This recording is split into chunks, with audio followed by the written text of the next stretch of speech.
Bonjour à toi, j'espère que tu vas bien. Est-ce que tu savais qu'en astrologie, la simple position de Neptune dans notre carte du ciel, ça peut nous expliquer si la spiritualité, c'est quelque chose qui est très fort et très important pour nous? Je te donne un exemple. Il y a quelques jours, j'étais en train d'écouter un documentaire sur l'acteur canadien Jim Carrey qui a joué dans un très, très grand nombre de comédies américaines au fil de sa carrière et qui a eu un immense succès. Je vais commencer d'ailleurs par te montrer sa photo. Alors, tu vas sûrement le reconnaître et si tu ne le connais pas, ben, tu peux aller le découvrir sur le web. Tu vas trouver facilement sa biographie.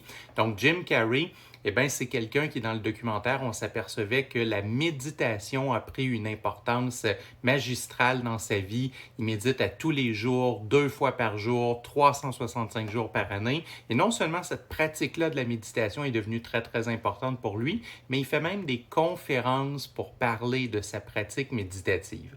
Bien, allons regarder ensemble sa carte du ciel et allons regarder le positionnement de Neptune dans la carte du ciel de Jim Carrey.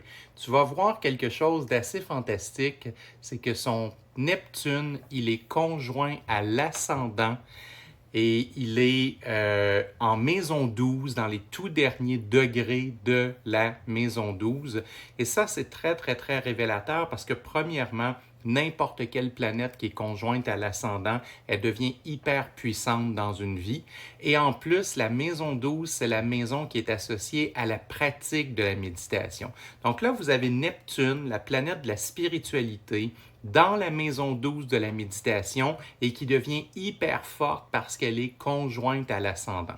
Mais je vais te montrer une autre chose qui devrait te faire sourire et te montrer jusqu'à quel point l'astrologie, c'est vraiment fou, c'est vraiment incroyable qu'est-ce qui peut se passer. Tu remarques dans le bas de l'écran qu'il y a une conjonction entre Mercure et Jupiter dans le signe du Verseau et de la maison 3. Eh bien, si tu ne connais pas l'astrologie, sache que Mercure, c'est la planète qui représente ce à propos de quoi on aime apprendre et à propos de quoi on aime communiquer. Et quand Mercure est conjoint à Jupiter, bien, on aime apprendre à propos de choses philosophiques, on aime communiquer à propos de choses philosophiques. Et quand c'est dans le signe du Verseau, ça veut dire que ces choses philosophiques qui nous intéressent, elles sont quand même assez hors normes, elles sont marginales, c'est pas mainstream.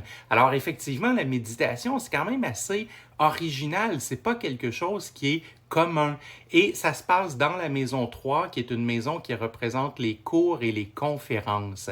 Donc, on peut vraiment voir dans le thème de Jim Carrey qu'il va y avoir cet intérêt pour lui d'apprendre à propos de la méditation, à propos de choses philosophiques, spirituelles, quand même original et que non seulement il va vouloir apprendre à propos de ça, mais qu'il va vouloir communiquer à propos de ça. Bien, c'est ça l'astrologie, c'est cet art qui m'impressionne même après tant d'années parce que ça marche, parce que c'est incroyable, parce que ça parle de notre âme, ça parle de notre mission de vie. Alors, je t'invite à aller voir dans ta carte où est situé Neptune parce que ça va parler de ta spiritualité.